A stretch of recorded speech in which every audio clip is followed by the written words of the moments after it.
Ahí estamos, ¿cómo les va? Buenas tardes, buenas noches cuando nos vean en otro momento, buenos días, el momento en el que nos estén viendo, nos estemos encontrando a través del video.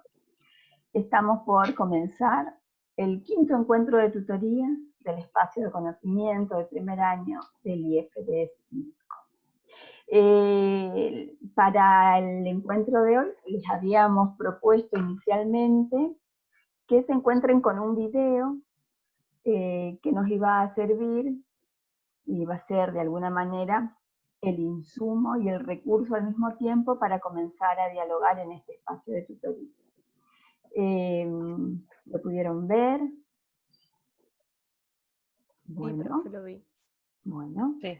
¿Descubrieron algo de esta escritora nigeriana? ¿Indagaron algo sobre esta mujer? ¿Curiosearon algo? ¿Les intrigó algo de la vida de esta mujer, más allá del video? ¿O solo tuvieron tiempo de ver el video y hacer sus apuntes con total libertad? Yo solo vi el video. Bueno.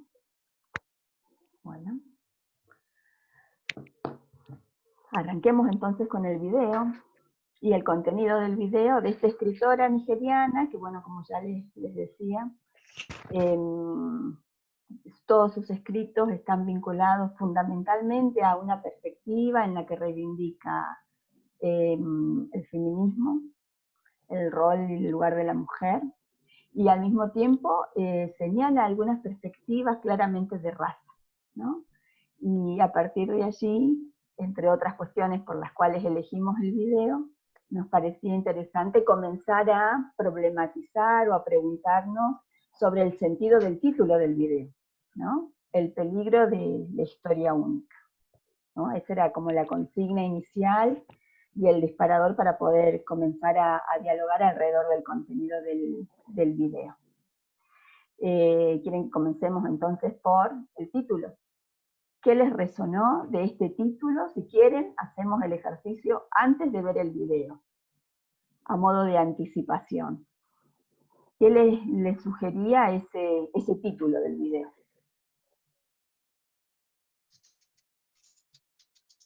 Bueno, voy a hablar todo yo. No, a mí me parecía que la historia única habla de, por así decirlo, lo relacioné como con una opinión dominante, lo que piensa la mayoría sobre un lugar o una cosa.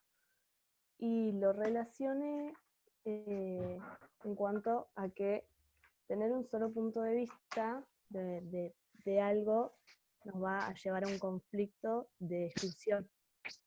Puede ser porque conocemos una parte de la historia que está incompleta, digamos. Así lo relacioné.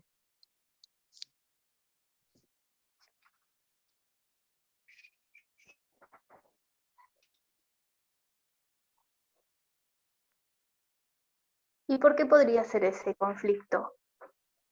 ¿Qué te parece? ¿O qué les parece al resto? Alguien que quiera, como así seguimos dialogando en el mismo sentido de lo que recién comentaba la compañera.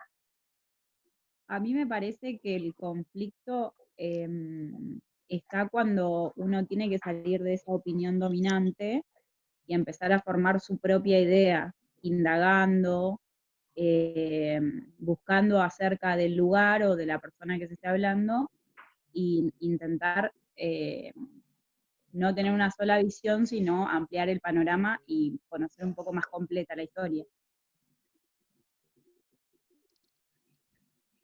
Uh-huh.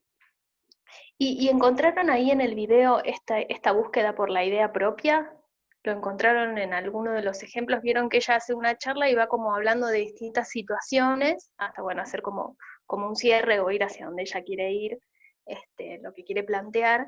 Y en todo ese recorrido que ella va haciendo de la charla, ¿les pareció que hay una búsqueda de esa idea propia de alguna manera? Creo que cuando ella en un momento dice que se sintió avergonzada cuando fue a México y vio que seguía esta opinión dominante, como que sintió vergüenza y ahí fue el movimiento, me parece, que la impulsó a indagar un poco más y darse cuenta que no era como lo que todo el mundo planteaba o lo que ella había leído y visto de México. Claro, tal cual. Es como ella en ese momento habla en relación a sus propios prejuicios, ¿no? Si usamos esa palabra para meterla, digamos, en el diálogo. Ella cree que hay una serie de afirmaciones en torno a México que había escuchado y que asume como factibles o verdaderas, que es que México es muy peligroso, el cártel, ¿no? Si no me equivoco, está relacionado con eso. Y se encuentra con que es una sociedad muy parecida a otras que ella conoce, y una sociedad preocupada por cosas amorosas e integradoras, y bueno, y se reflexiona en sus propios prejuicios, ¿no? Contarnos escenas o momentos donde eso también aparezca, aparte de este ejemplo del de México, que está muy bien.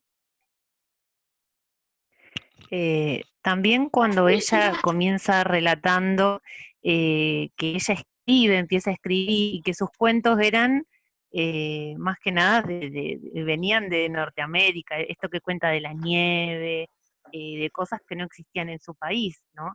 Esta idea que la tenemos, a mí me llevó mucho, todo lo que ella iba diciendo me llevó mucho a nosotros también, a lo cotidiano, cómo tenemos inculcadas esas ideas dominantes, y cuando vas a la realidad no te pertenece ninguna, qué sé yo, no sé, por ejemplo, Papá Noel de la Navidad, por decirte algo.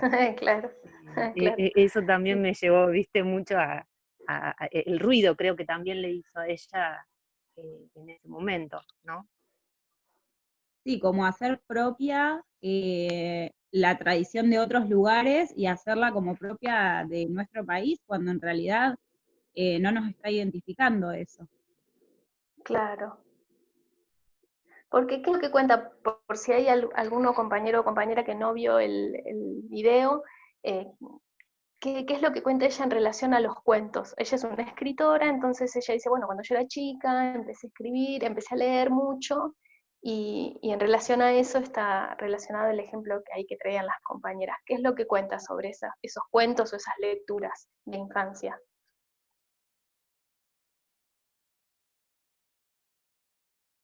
Y ellos tienen, si no me equivoco, África tiene mucha influencia de lo que es la literatura inglesa.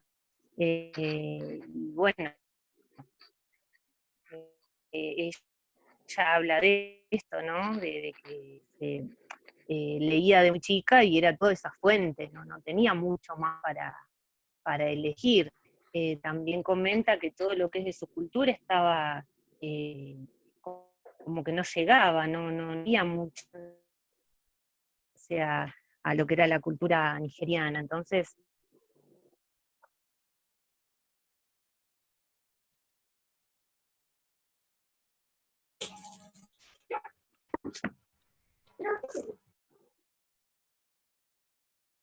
Sí, lo que justo trayendo esto a colación, ¿no?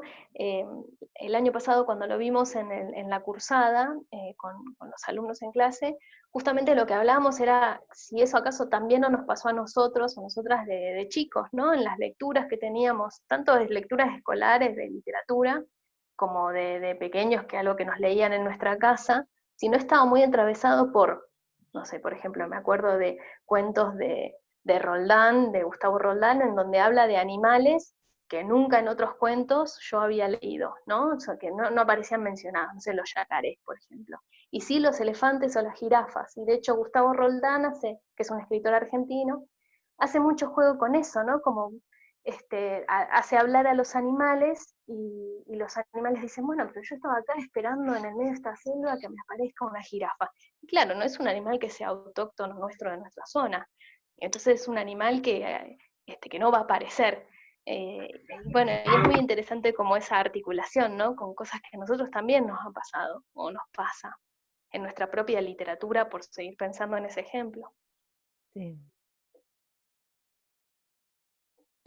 A mí me llamó la atención otro ejemplo que ella leí cuando se refería a que su compañera estaba sorprendida de que ella supiera hablar inglés, de que ella hubiera tenido una educación, de que ella, digamos, era civilizada, por decirlo, como que menciona que hasta incluso la compañera pensaba que ella te parecía como que venía de tribus, algo así, ¿no? A mí me Claro, llevó esa idea yo me sentí identificada, digamos, en un punto en eso, porque el hecho de la historia única, ¿no? Y de los estereotipos que también menciona, por ejemplo, mis hermanos siempre fueron de vestirse de ropa deportiva y de gorrita.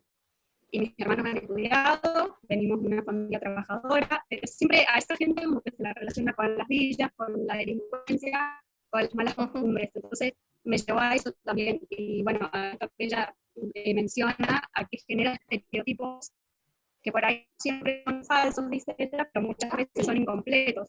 Y eso es lo que nos impide conocer a esto que estamos hablando del conocimiento y nos impide claro. también salir de esa minoría de edad, digamos, porque nos quedamos con esa historia única y ya tanto que se repite, que también ella mencionó que tiene mucho que ver con el poder, se nos queda esa idea, ya pensamos que es así, que eso es así y nos quedamos con esa idea. A mí me llevó a relacionarlo con eso.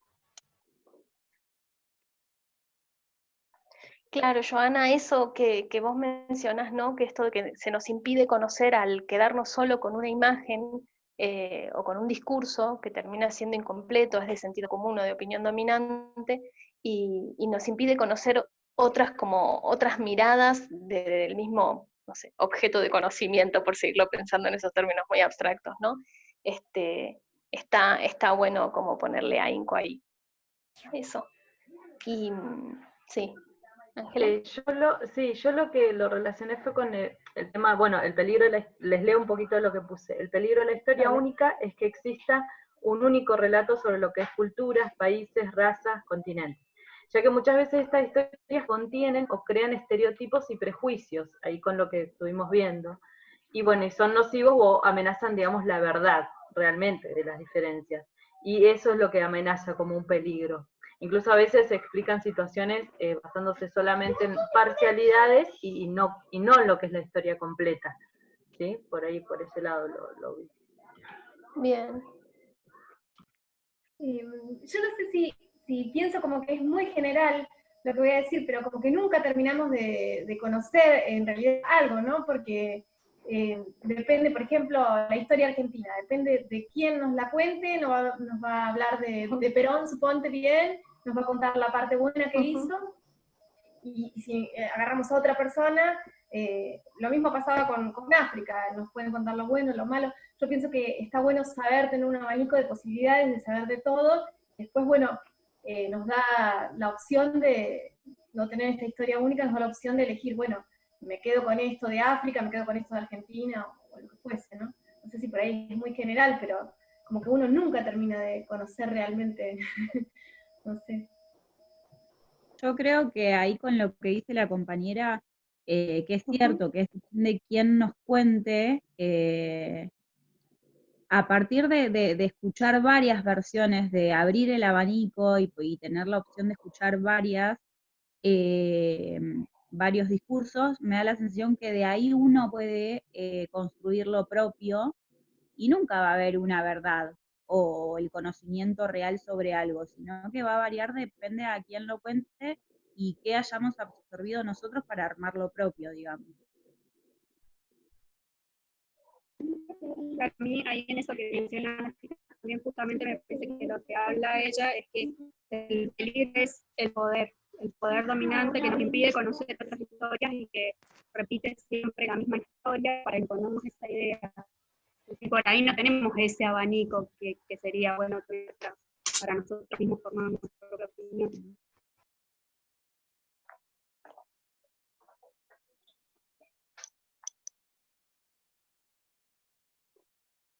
¿Y a ustedes qué les parece en el video de la charla de Chimamanda?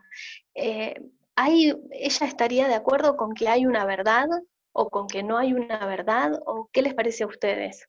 ¿Qué diría ella? ¿Qué pensaría ella a partir de lo que pudimos rescatar y de lo que estamos charlando ahora?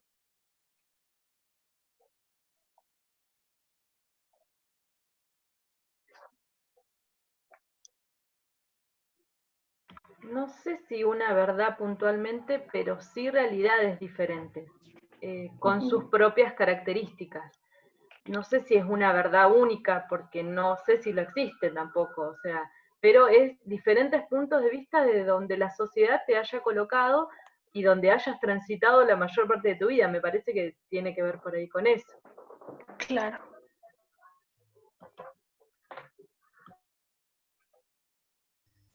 ¿Profe? Está bueno esto que, perdón, ¿alguien iba a hablar? Yo interrumpí. Pero te espero primero tú. No, Lía, decide, si no me lo voy a olvidar. No, lo escuché 2 veces detenidamente el video, y la verdad es que es muy fuerte. Me sentí identificada en muchas cosas, y me vinieron muchas memorias a mi mente, pero hubieron unas que como me impactaron más, pero me sentí identificada porque, bueno, yo estuve viviendo en España 6 años. Me fui por un tema de económico cuando fue el corralito en Argentina. Con mi esposo nos fuimos y a probar suerte, en cierto modo, ¿no? Y cuando empezamos a conocer la gente allá, muchas personas allá creen que nosotros no sabemos ni leer ni escribir. Pueden creer que muchísimos españoles creen que acá en Sudamérica muchos de nosotros no sabemos leer ni escribir, y yo me quedé impactada de eso, porque luego era como, no digo todos, porque hay gente muy buena y gente de mentalidad abierta, pero mucha gente tenía esa visión como que teníamos que ser morenos y todos así como de una clase social muy baja, y imposible imaginarse, por ejemplo, bueno, que acá en Argentina o en Chile hay gente que tiene un buen estatus también, ¿no? Y que tiene apellidos extranjeros y que habla más de un idioma y que son muy preparados. Entonces, me recordó que incluso cuando yo tuve la oportunidad en un momento determinado de tocar el piano en una reunión, algunas personas se asombraron e incluso se enojaron. Es como que no les gustó eso, porque yo era, bueno, de Sudamérica, entonces no podía ser que yo fuera una chica con algo de educación, ¿no? Entonces me recordó cuando dice, su profesor criticó su libro de esta chica, puesto que no era una auténtica obra africana por la concepción que tenía él, de la visión que tenía él de los africanos. Decía que no era posible que los africanos fueran educados, menos que condujeran coches. Entonces es como lo que pude experimentar cuando escuché eso, era como el ego, ¿no? Que ella mencionó también en un momento. A veces nos conviene creer ciertas cosas porque nosotros estamos en una posición más alta que los demás. Y el pensar lo contrario nos haría como lo contrario, valga la redundancia, como estar en Sería un lugar un poco como... de menos importancia, digamos. Y la verdad, perdón, me, me tocó mucho, e incluso, perdona compañera, ahora te doy tu sitio. En un momento, una persona ya también me mencionó mi cara de latina y las Machu Picchu, en un momento así como una broma irónica. Ojo, yo tengo muchos amigos allá y he aprendido de todos los lugares donde he estado, pero esas cosas a veces te chocan, ¿no? Es como tú dices, bueno, ¿cuál sería mi cara de latina? A ver, empieza a describírmela. Porque no sé, no entiendo lo que...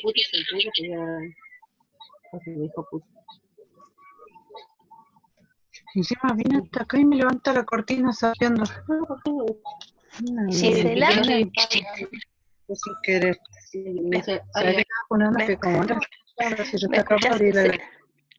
Hay un audio que se escucha mucho, una voz que se escucha mucho.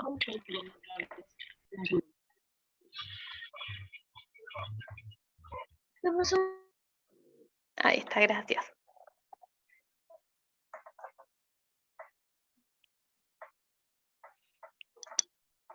Lía, estabas comentándonos sobre esa experiencia sobre los prejuicios ajenos, ¿no? En situaciones de extranjeridad o de migración.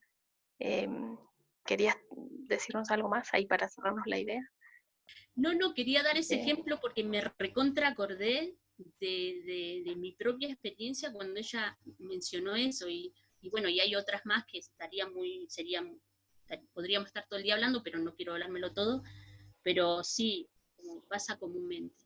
Y a veces nos olvidamos también, y nos sucede a nosotros, que no solamente hemos estado en la posición de quizá de ser juzgados, sino también lo hacemos. Jimena, ¿querías decir algo?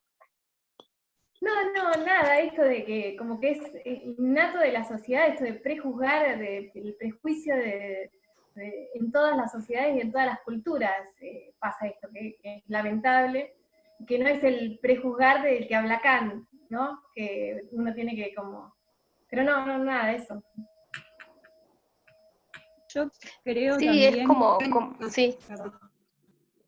No, sí. Yo pensaba ahora cuando estaban hablando que no solo de prejuzgar, sino de etiquetar y encapsular a algo solo en una cosa. A eso me viene la etiqueta, ¿no? Que uno rotula algo o alguien o un país en una sola cuestión y no le da el margen a ver que por ahí puede llegar a tener eso, pero otras cosas más, otras virtudes, o no, u otras cosas que no están tan buenas, pero que el abanico es más amplio y que no solamente un país o una persona tiene que describirse por una sola palabra, digamos, o por eso.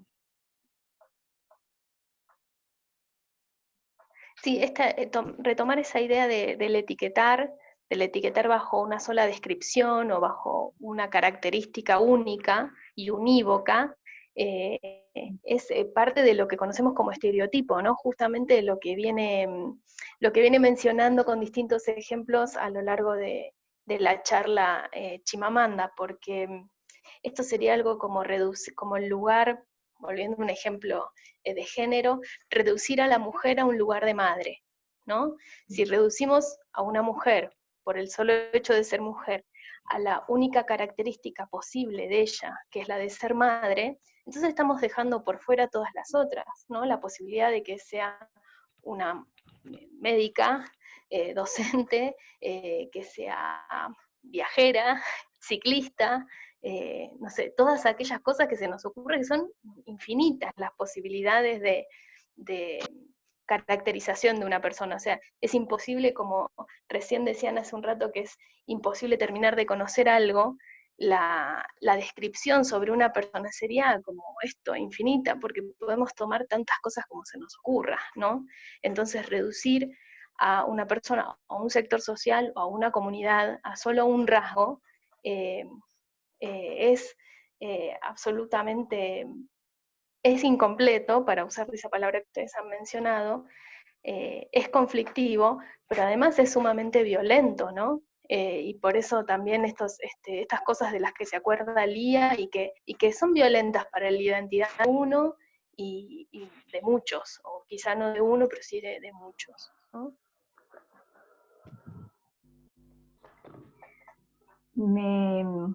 Tenía cerrado el micrófono y quería hablar. Me parece re interesante todo lo que, fíjense lo que está pasando, lo que está sucediendo en el espacio, que la circulación de la palabra es como más fluida, y es interesante en esto de poder revalorizar algo que también aparece en el video, en lo que nos propone esta escritora, cuando piensa en, además del peligro de la historia única, algo que apareció en sus intervenciones, esto de cuál es la historia que nos cuentan, cuál es la historia que tomamos. Y acá me parece interesante preguntarnos alrededor de la idea de en qué momento nosotros, nosotras, podemos también contar la historia y construir esta historia y aproximarnos a esta ruptura o a esta posibilidad de cuestionar y tensionar los estereotipos, los modelos, digamos, ¿no? en esta posibilidad de pensar la historia no solo como algo que nos cuentan y nos muestran, ¿no? Y lo pienso en términos de formación docente, ¿no? ¿Qué posibilidades tenemos nosotros como docentes de propiciar espacios para que cada uno sea protagonista de su historia, ¿no?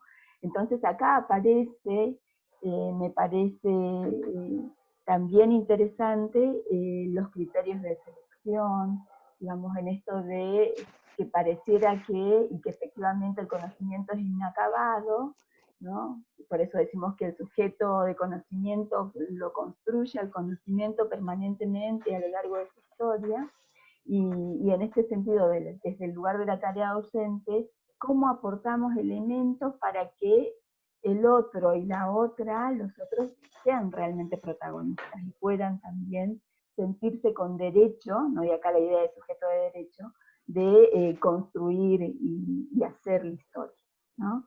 Que también, sin remitirnos solamente al paradigma de la historia como ciencia, pensamos en términos de la construcción social e histórica del conocimiento, ¿no? Y de nosotros como sujetos de conocimiento. Re interesante porque aparece, fíjense, la categoría poder, ¿no? Poder no solamente en términos de relaciones, de dominación o de opresión, sino también abrir la lectura a la categoría de poder, en esto de poder elegir, de poder pensar en términos de libertad y de romper estos estereotipos y modelos, ¿no? Me parece que fueron saliendo todas estas categorías. Algunas compañeras que no tienen audio aportaron en el chat, ¿pudieron leer? Valeria, por ejemplo, yo lo relaciono con los autores trabajados en el sentido de tener una mente abierta y en la importancia de la búsqueda de la verdad o conocer todo el panorama, lo bueno y lo malo. Gisela aporta, es que no pudo oír a Lía, que la construcción del sujeto es algo de todos los días para mí, porque todos los días vamos aprendiendo algo nuevo. Y en esto de aprender algo nuevo y de ir avanzando en las construcciones de sentidos, de significados, y en esta posibilidad de pensar también cómo vamos haciendo cultura, ¿no? ¿Cuáles son estas herramientas que nos aportan los autores, ¿no? Fíjense que los dos autores primeros que seleccionamos fueron varones, hombres de su época, ¿no? De Europa, ¿no? Ahora le proponemos como disparador una autora, una escritora, que es nigeriana, en esto de poder abrir el panorama y no reducirnos solo a una perspectiva, a un espacio, a una construcción geopolítica también, ¿no? Así que algo que ustedes hayan mencionado o que falte mencionar en estos 4 minutitos que nos quedan de esta primera parte.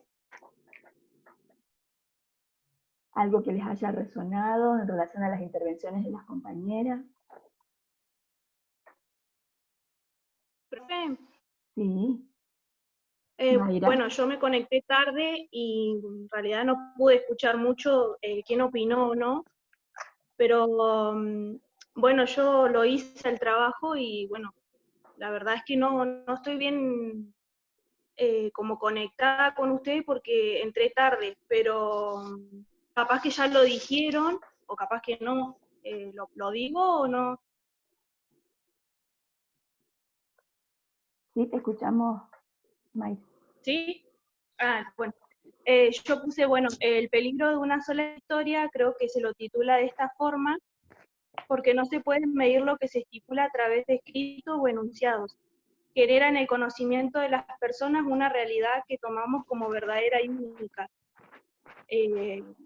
Esto, bueno, nada, de cómo se lo ve a África, digamos que ella decía que conocemos una sola historia, y bueno, es más o menos la crítica también de lo que hablaba Bownum.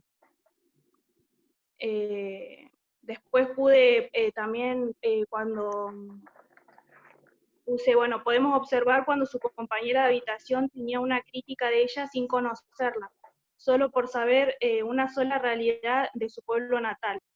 Lo estipulado de años, como la pobreza y la desnutrición.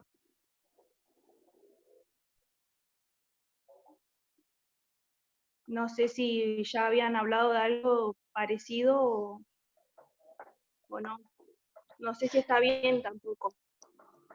Más o menos lo Sí, relacioné con esto. Sí, se había mencionado, y está bien que vos lo vuelvas a traer a colación, justamente de lo que habían salido como ejemplos sobre, había salido todo algo así como que había una idea propia, ¿no? Esto que vos decís de una historia única, y que, bueno, donde fuimos encontrando esta búsqueda por una idea propia que sea distinta de una opinión dominante, ¿no? Una historia única que se repite y que todos compramos o consumimos de distintas maneras. Y bueno, ¿qué pasa ahí cuando hay un intento de ruptura y se genera un conflicto por buscar una idea propia? Y ahí salió, bueno, este ejemplo que vos mencionás, el de la compañera de carrera, y salieron los celos de ella cuando leía de pequeña, y se encontraba con lecturas infantiles que estaban occidentalizadas, ¿no? Y bueno, y salieron varios ejemplos más ahí. Pero fíjate, justamente es como el nudo, ¿no? De lo que se viene, de todo lo que es la charla, ¿no? Esta búsqueda por cuestionar, o ver, o poder visibilizar lo que es natural, lo que creemos que es natural, ¿no? Que es una narración que quizá no nos sentimos identificadas con esa narración, de cómo es el mundo, de cómo es la historia, de cómo debemos ser mujeres, de cómo se debe hacer qué cosa en qué edades, no sé, por poner distintos ejemplos, ¿no? Que sería en definitiva un mundo de la construcción del sujeto, como decía ahí, no sé si Gisela, ¿no? O sea, nos construimos como sujetos, eso es una construcción que es constante y que no termina nunca, porque incluso podemos tener ciertas características, o modos, o emociones, o afectos en una etapa y en otra algo totalmente distinto, por lo que